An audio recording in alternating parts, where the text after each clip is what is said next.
నవమాసాలు మోసిన నీకే ఇంత ప్రేమ ఉంటే నీ కోసం ప్రాణం పెట్టిన ఆయనకి ఇంకెంత ప్రేమ ఉండాలి.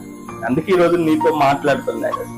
నిన్నెవరైతే హింస పెడుతున్నారో, ఏ సమస్య అయితే నిన్ను బాగా హింసించినట్టుగానే ఇక అది నిన్ను వదిలిపోయేటట్టుగా లేదో ఆ సమస్యకి నీ జీవితంలో ఉండనివ్వడు నా ప్రభు. గట్టి చప్పలు కొట్టి దేవుని నామమున హల్లెలూయా.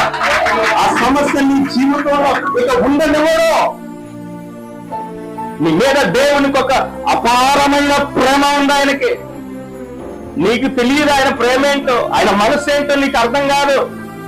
పై భక్తి చేసేవాడికి యేసే ప్రేమ అర్థం కాదు. పై ప్రార్థన చేసేవాడికి యేసే ప్రేమ అర్థం కాదు. లోతుల్లో వెళ్ళని వాడికి ఆయన మనసు ఏంటో అర్థం కాదు. నువ్వు ఆయనతో తెల వేసుకొని సహవాసం చేస్తా ఉంటే అసలు జీవితంలో ఏదన్నా లేకపోయినా నాకు యేసే ఉంటే చాలా తిరిగి బతుకుతావు.